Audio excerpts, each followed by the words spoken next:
So we are in a series, and I love it because it really deals with destiny. Let me just read the verse for you again. The series is based on Luke 16, 11 and 12. If therefore you have not been faithful, okay?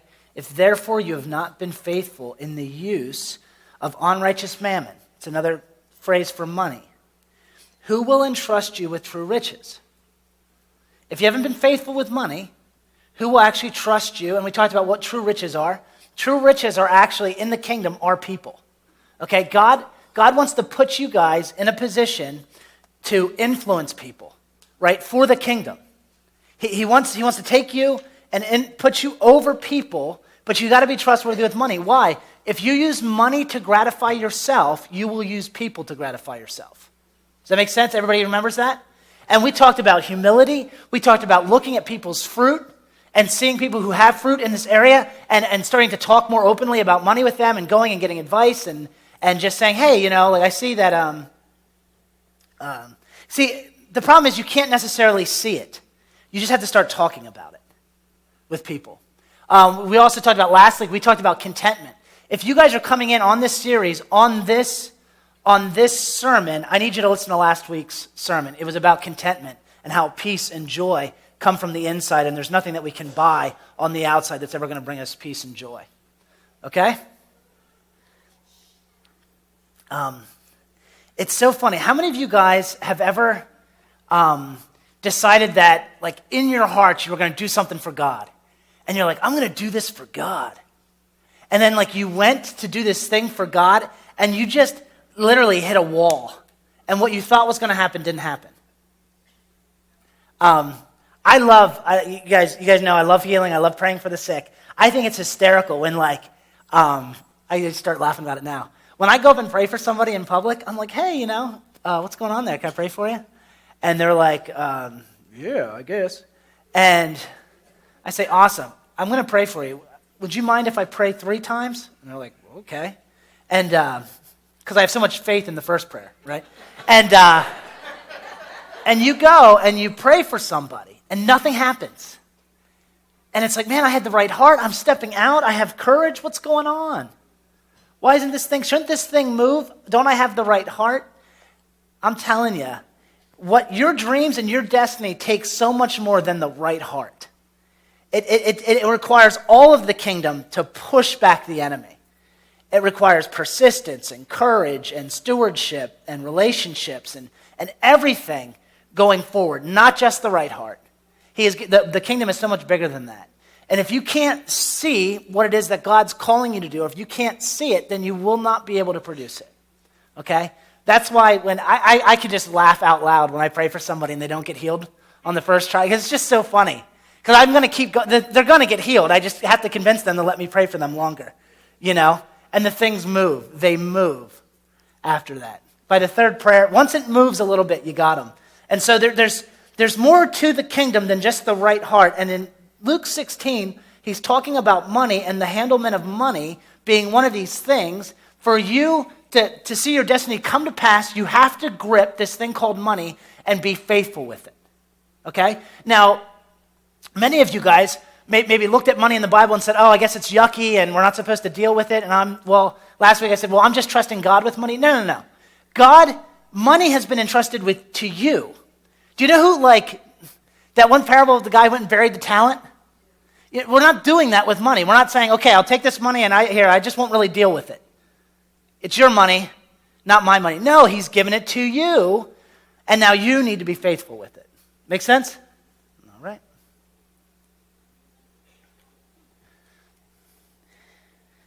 But I have 2 issues that I just feel like are coming to a head that you see it in parenting and you see it in the church, where with the rise of feelings in our culture have risen above everything else. Okay, so what I mean is how a person feels, and you guys are no stranger to me talking about this. We prize people's feelings more so than them.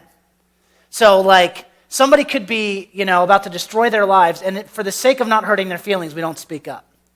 Okay? Because why? Because the worst thing you could possibly do in our society is hurt somebody's feelings. Okay? It's a huge problem.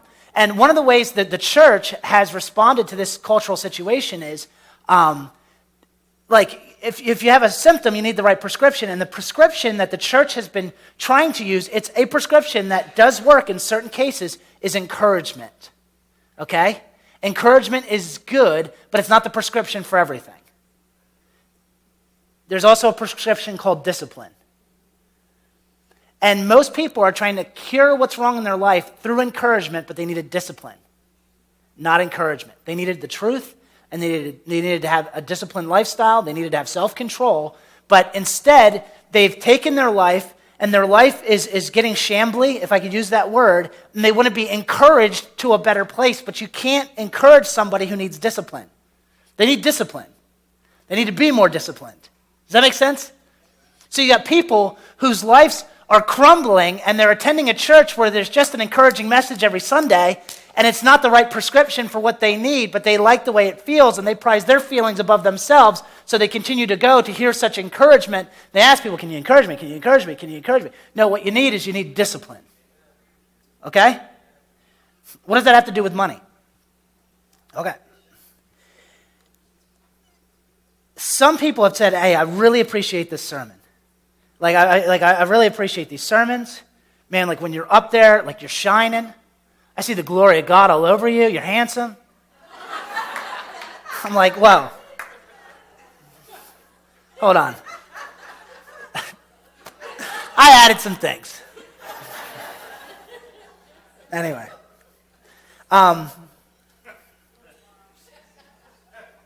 So some people have really liked talking about money, but some people don't want to talk about it because they might be ashamed or embarrassed of their financial situation. Can I say this? It's never too late because God is God. All it requires is humility and repentance. Humility and repentance, and watch God work. All you got to say, hey, God, I haven't really been taking money that seriously, and your word does, and I haven't, and I'm sorry. And I've gotten myself involved in some things. I have some debt in my life that I'm not very proud of, where I was actually trying to pursue peace and joy through things, instead of just through you in the kingdom, and I'm sorry, and I have this debt, and I'm ready and willing to do whatever it takes. I'm ready to humble myself. I'm ready to go talk to who I need to talk to, read what I need to read to get a better handle on this thing called money, because it's serious, because it looks like my destiny is involved in it. And that's it.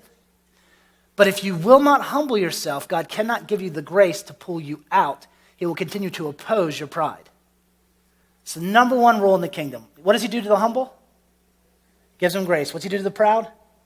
He opposes it. All right. So I'm just going to read this verse. Hebrews 12, 6 through 12. For those whom the Lord loves, he disciplines, and he scourges every son whom he receives. It is for discipline that you endure. God deals with you as with sons, for what son is there whom his father does not discipline? But if you are without discipline, of which all have become partakers, then you are illegitimate children and not sons. Furthermore, we had earthly fathers to discipline us, and respected them. Shall we not much rather be subject to the Father of spirits and live? For they disciplined us for a short time as seemed best to them, but he disciplines us for our good, that he may share his holiness, that we may share in his holiness. All discipline for the moment seems not to be joyful, and that's the problem. Since feelings are the most important thing, people shy away from discipline because it doesn't seem joyful in the moment. Make sense? But sorrowful, yet to those who have been trained by it, afterwards it yields the peaceful fruit of righteousness. Therefore, strengthen the hands that are weak and the knees that are feeble. He's telling you to strengthen your hands and your knees, not your physical, but your internal, mental, like with discipline. Say, bring it on. God, is there something hard you got to tell me? Holy Spirit, is there something that you've been holding back from me because I've been too immature to hear it? I want to hear it. Tell me what it is. I am open to hearing you from money. Most people in their relationship with God will, money is, we don't talk about, me and Holy Spirit, we don't talk about that kind of stuff. He gets pumped about what I give, and that's it. We don't talk about it. And that's very wrong, because God wants to entrust you with more. There's more wisdom to be had. There's more knowledge to understand. And he wants to give it to you, but since it's an off topic, you'll never hear it. And if it's an off topic with him, I bet you it's an off topic with me. Make sense? All right. Yeah, that makes sense.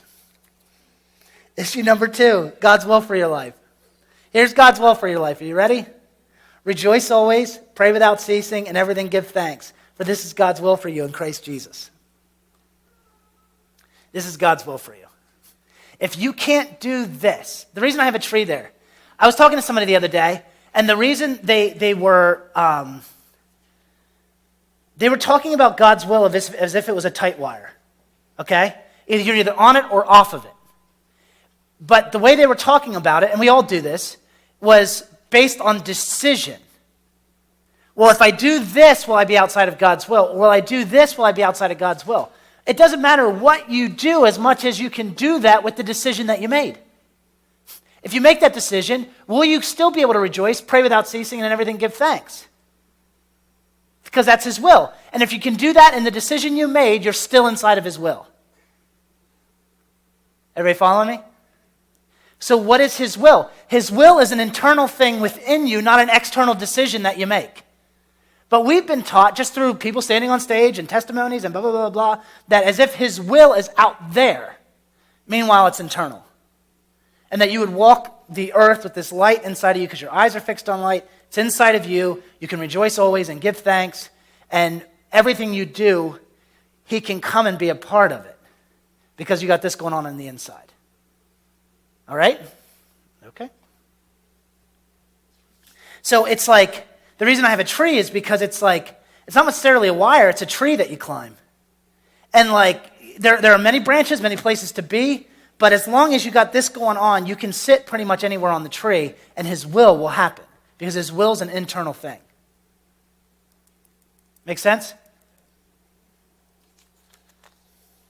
Okay. For example,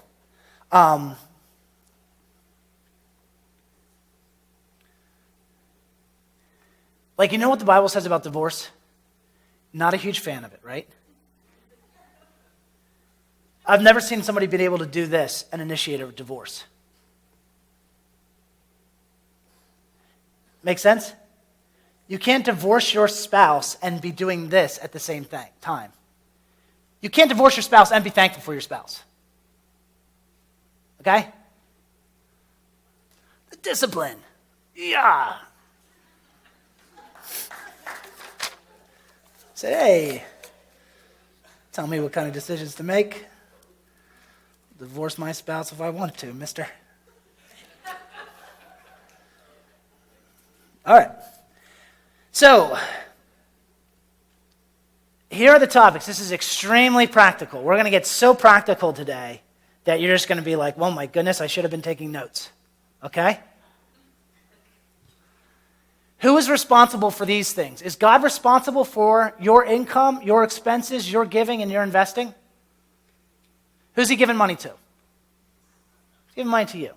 Can God promote you? Can he give you money? Yeah, absolutely. I've seen him do it. But what is in the kingdom, how many of you guys want your income to increase? Okay. There's a way of doing that as a Christian. Okay, yours is decreasing. Well, there's a way to do that as a Christian that you actually have a leg up on the other people around you. Okay? Christians probably should be, based on what we've been given from God, the wealthiest people.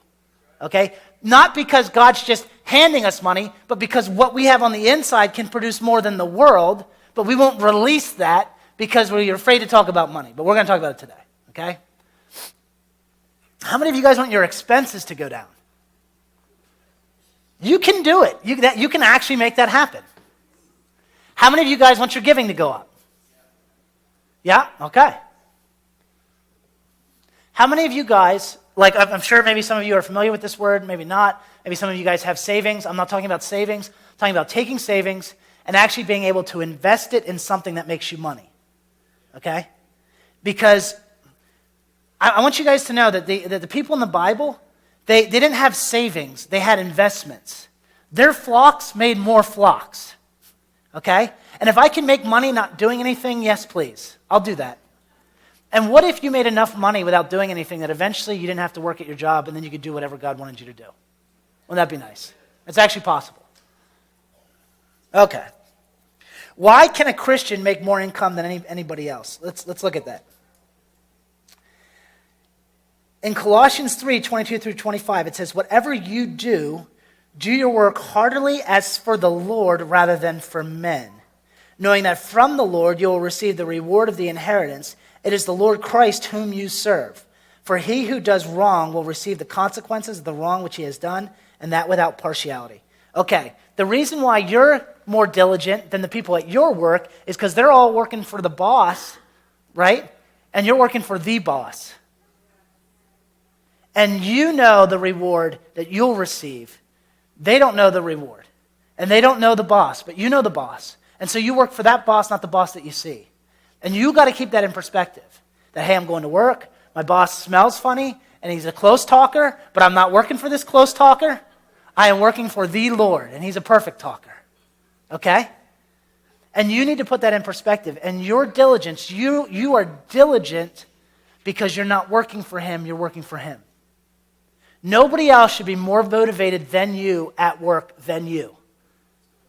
And your boss will see that. And your boss, see, this is what you need. For people who own businesses, understand this. How many of you guys know that a person's business isn't based on the owner? It's only based on probably the 1 or 2 employees that are the ultimate workhorse. That pretty much your business is built on, and if they left you, you'd be scared to death. Right? For people who own businesses, they understand that. You want to make sure that this business would crumble without you. That's how diligent you want to work. Is that without you, this thing could not continue because of how hard you work. That they actually build the business around you because you're working for the boss. Make sense? Okay. I bet you your income would increase.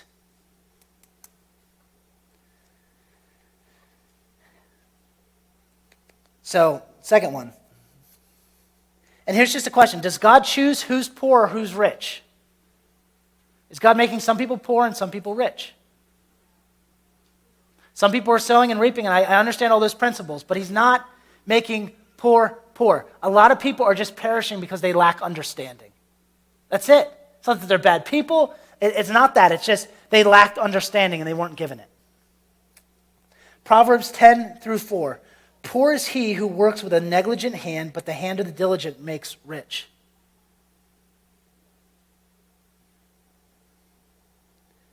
Poor is he who works with a negligent hand, but the hand of the diligent makes rich.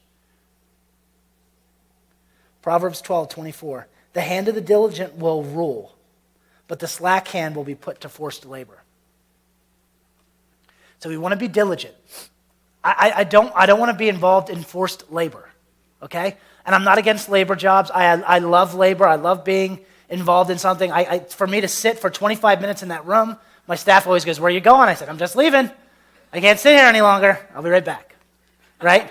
I love labor jobs. But you were meant for influence, and God wanted to entrust people to you.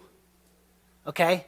So so whatever kind of job we have, it's nothing against forced labor. Okay? And in the context, it's talking about slavery.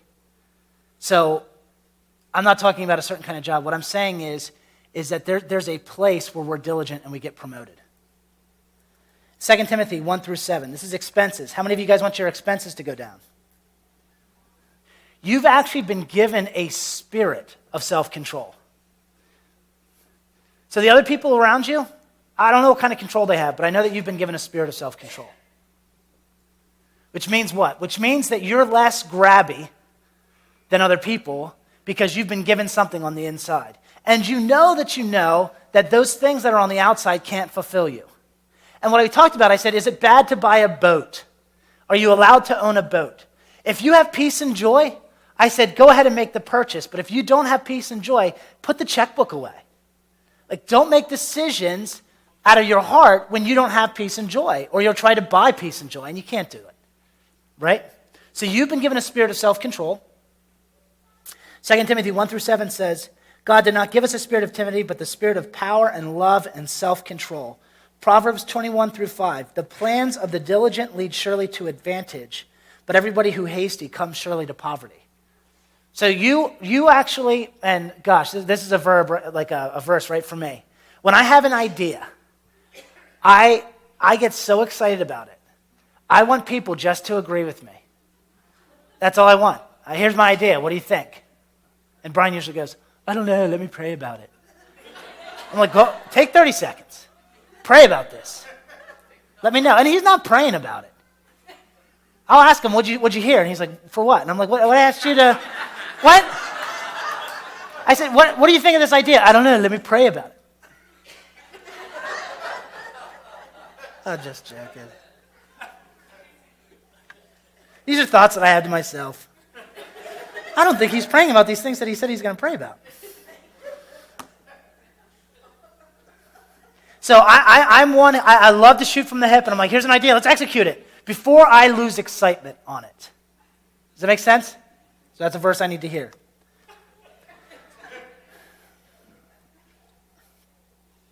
It says that I'll come surely to poverty, so that's very important. Proverbs 21:17. He who loves pleasure will become a poor man.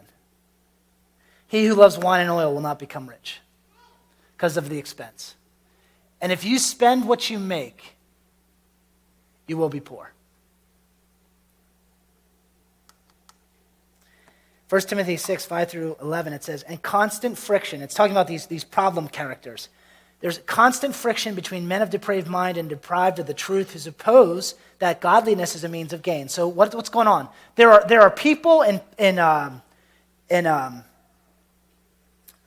Paul's day that are going around preaching a prosperity gospel that says if you do these things, you'll become rich.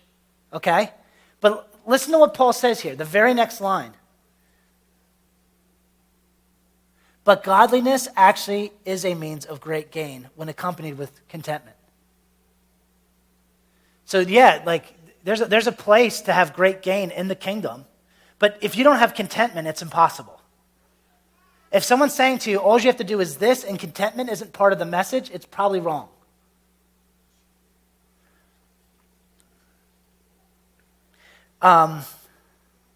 Do your kids like sugar? Okay? It doesn't matter how much sugar I give my child, he is never content with the amount that he has. Ever. And I'm not going to give him more. Does that make sense? I know it's a silly kids. Same thing like with God. God's not like, oh, look, you're trying to find yourself in these other things. Let me give you some more money so you can continue to blow it. Anyway.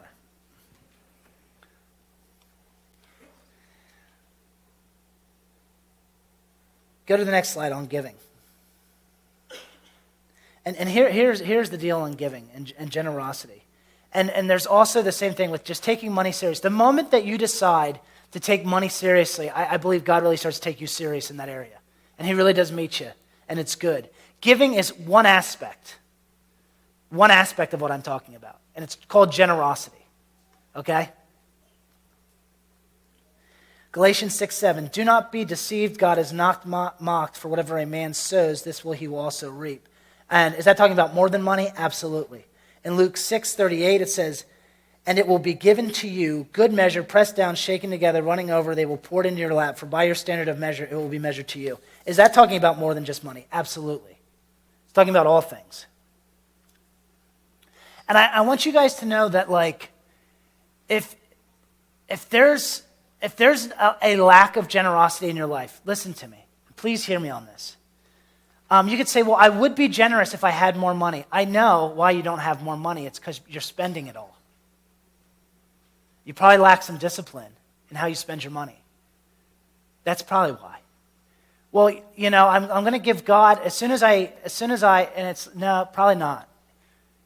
Giving is something that you're doing with God, okay? It's probably one of the most important parts of the adventure that you can have with God. And where you land with this is especially with the whole true riches thing of what he's going to entrust you with. And my heart to you guys is, like, there's some people here who don't give at all. There's some people here who give a little bit and they're excited about the little that they're giving. There's some people here that are tithing. There's some people who are more than tithing. Well, everybody is in this room. Whatever it is that you're doing, be open to hear what the Holy Spirit has to say about it and continue to move forward on this topic with him. And you have self-control and you have discipline and you have these things. But when we don't get this whole thing down, you could talk about revival as much as you want. Without generosity, he's never going to entrust us with anything. Okay? Everybody all right? Everybody's like, this pastor talking about money. One of the most attacked areas in the church is money and healing and the baptism of the Holy Spirit. Those are the three most attacked areas because there's so much power in it. Proverbs 11:25. The generous man will be prosperous. Well, I'm going to give whenever I have it to give. Well, the generous man will be prosperous. And he who waters will himself be watered. In Proverbs 22:9, he who is generous will be blessed, for he gives some of his food to the poor. Okay. You guys all still with me?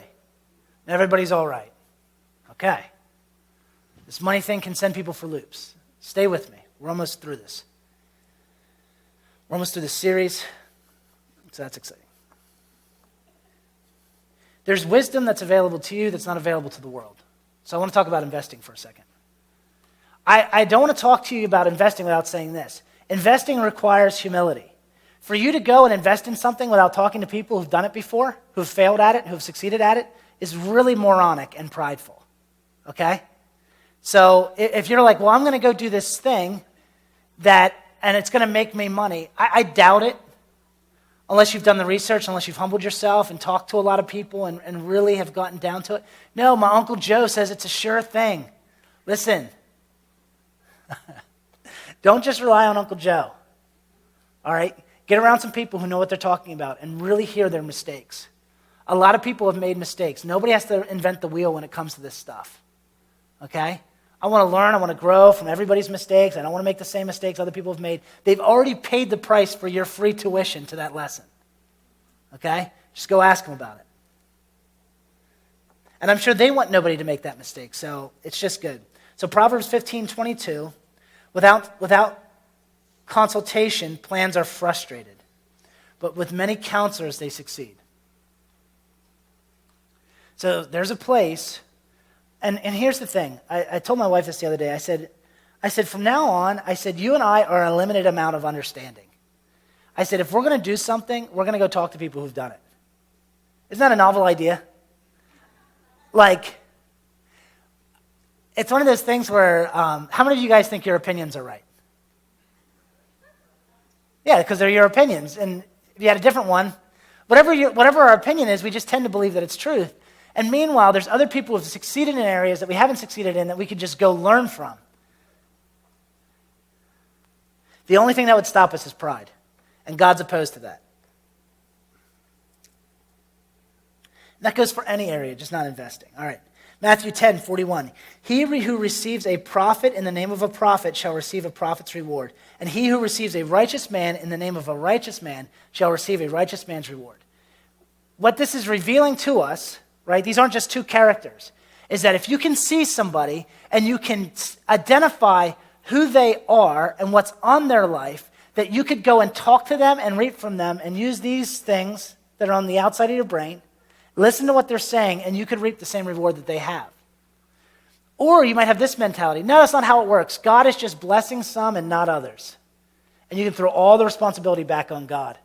And we often do when we're ignorant to a topic. So you say, well, God's just, that person's rich because they just, their parents gave them all their money. That's why they have money. If I had parents and they gave me all the money, I'd have money.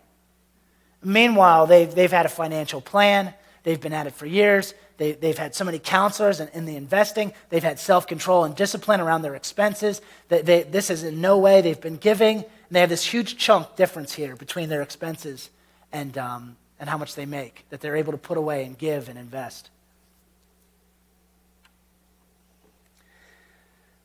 Proverbs 22:4, the reward of humility and the fear of the Lord are riches, honor, and life. That word riches is riches in the Greek. So it's interesting. Who does God want money to be in the hands of? Those who fear him. Okay? Just read the verse again. Why? Because they'll probably do the right thing with it. Proverbs 22:7, the rich rules over the poor, and the borrower becomes the lender's slave. Who does God want to rule over the poor? Probably those who fear the Lord.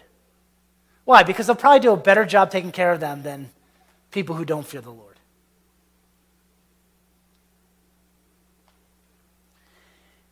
The opposite of investing is called debt, where you actually borrow money. And I understand that some of us maybe found ourselves in a situation where we had to do it. Okay, but let me just dial back, just because I think in my generation and below me is a generation of people who grew up and experienced the prosperity of the Reagan years from their parents and had stuff. And then the prosperity is no longer there, and they have these things called credit cards, and they try to live like their parents lived, but their parents were in their 40s when they had all this stuff. You don't get to have all the stuff right away. You get to have the black and white TV with these things. Like, you don't get the flat screen. But you don't understand it because you've never seen it. You grew up with this nice stuff. So you feel like you're owed that stuff, or that's how you're supposed to live. Now, it took your parents a good 30 years to live like that. But people want to live like that right away, so they got this thing called a credit card. What is a credit card? It's I give my money away to people. And it doesn't count towards my giving.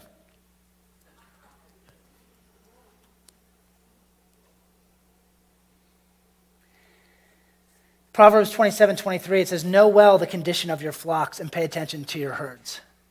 What's another word for that? Probably money nowadays, because we don't have herds or flocks. Know well the condition of your money and pay attention to your money. Make sure you understand what's going on with it. Make sure you understand what an interest rate is. Make sure you understand how much something's actually going to cost you if you were to happen to borrow money for it. Right? Make sure that, like, if you do have a credit card, that you're paying it off right away. And that you're getting as much from them as you possibly can. Proverbs 21:5, the plans of the diligent lead surely to advantage, but everyone who is hasty comes surely to poverty. I know I already read that verse again, but it's the same thing in investing. You either have a plan around it or you don't. And if some of you guys who are older who didn't have a plan around it, listen, it's not like it's hopeless. You can still humble yourself. God can still give you grace. You can still move forward with a plan, but you just got to humble yourself. And I asked you at the beginning of this series, how many of you guys are retired who'd go back and tell your 20-year-old self something about money? A lot of hands went up. This week, I'll send you an email. I want to hear what you'd go back and tell yourself about money. And I'll send that out to everybody. Proverbs 21:5, Ecclesiastes 11:2. Divide your portions to 7 or even to 8, for you do not know what misfortune may occur on the earth. And what's that saying is, it's just be prepared and just have a plan. Okay? Now, these next 2 slides are really simple slides. These are just things that I would ask you guys to do. Are you guys ready?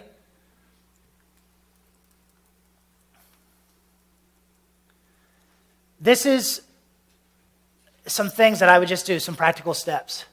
I would read the Bible for yourself, okay? You do your own research, go and look at all the ways that money is talked about in the Bible, and do it for yourself, and decide if money is too much of a temptation for you.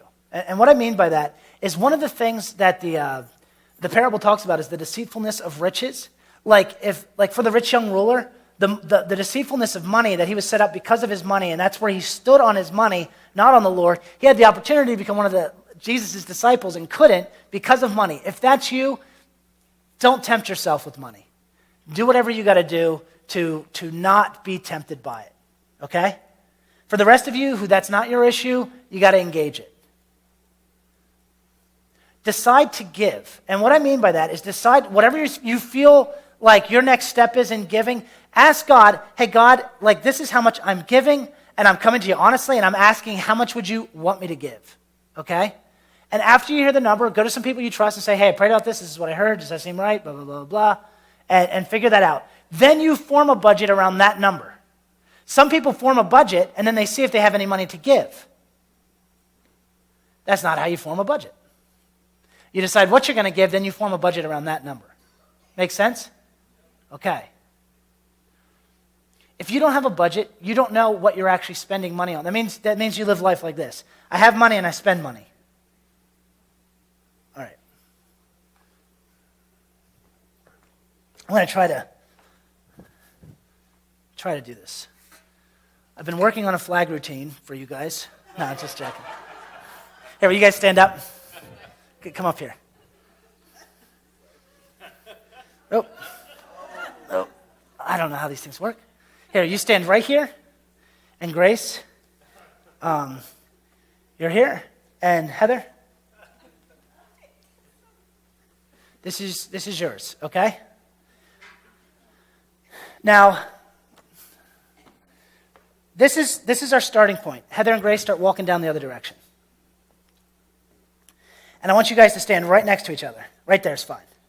Okay, put your flags together. Red is expenses, green is income, okay?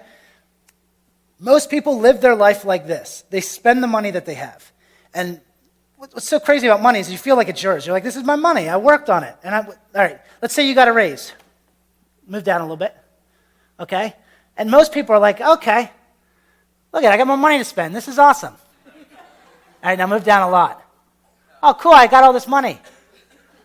I can spend more money. Now I can go on 2 vacations.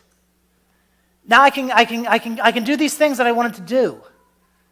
But let me just show you the difference between a poor person and a wealthy person. Come down here. All right, stop. They live on this much. They give and invest this much. That's it. That's the gap. Isn't that simple? You thought there was some huge mystery to money. And you're like, God, please reveal the mysteries of money.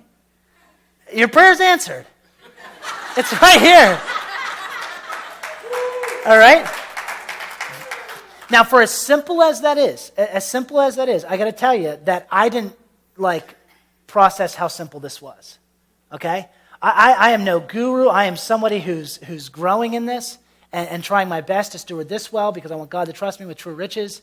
And I'm trying to figure this out. I'm asking God, please help me. I'm trying to humble myself, talk to more people about it, and get as much understanding as I can. Does that make sense? And so, stay right here, guys. You might say, well, come back together, actually. Adam, you don't understand my situation. This is how it is, okay? If that is the case, review your expenses and go back and see what is a need and what is a want. Do I need this or do I want this? The Bible says if we have food and shelter, we'll be content, okay? Go back and see if what you're paying for these things are even worth paying it. I'm locked in, and I've asked God for the forgiveness for my iPhone 6. I'm locked in on this. I didn't read the small print, but as soon as I'm out of this thing, okay, I'm going right to Cricket Wireless. And I'm going to pay $45 for unlimited everything, okay? Why? Because you just go, cell phone is one of my expenses. I wonder if I can find it cheaper. Wonder if I can find the same service but cheaper. All right? Oh, this is how much I spend on groceries. I wonder if I can be doing a better job with looking at sales and coupons and maybe go to somewhere else and see if there's a better place to do grocery shopping. Oh, this is how much I pay for life insurance. This is how much I pay for medical. And you just go to war on your expenses to see how far back you can pull them. Make sense? I bet you every single person here can find at least $200 a month in lowering your expenses. For some of you, even 600. For some of you, I'm just making up numbers. 3,000. All right, thank you guys. All right, next slide. So you're going to find competitive prices. Decide 3 things that you're going to do at work better. 3 things. You go to work, you do. I don't care even if you work at home, figure out 3 things that you can do better at work that revolve around diligence, okay? I was trying to think for myself what they would be. I still need to come up with them by Monday. So I've got something to do tonight. Get your expenses down lower than your income, like we just talked about, and read books and talk to 5 people about investing. Okay, 5 people that you know invest. And so you might say, well, I don't know 5 people that invest. What you do is you go up to people and say, psst, do you invest any of your money in anything? No? Okay. And you go on to the next person.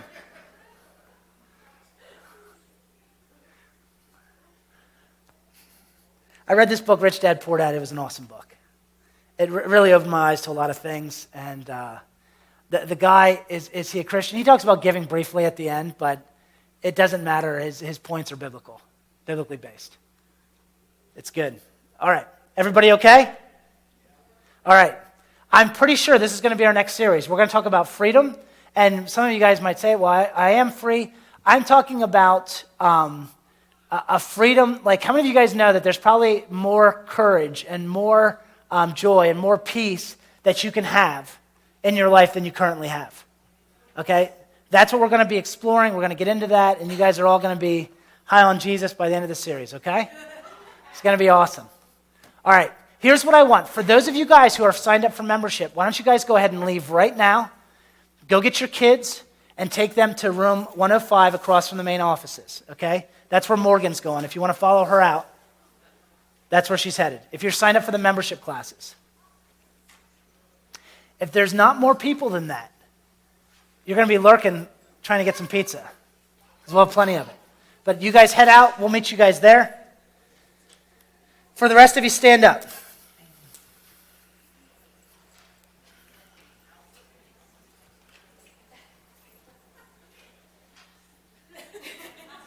We have a special announcement from Nicole. We're just going to need that guest mic.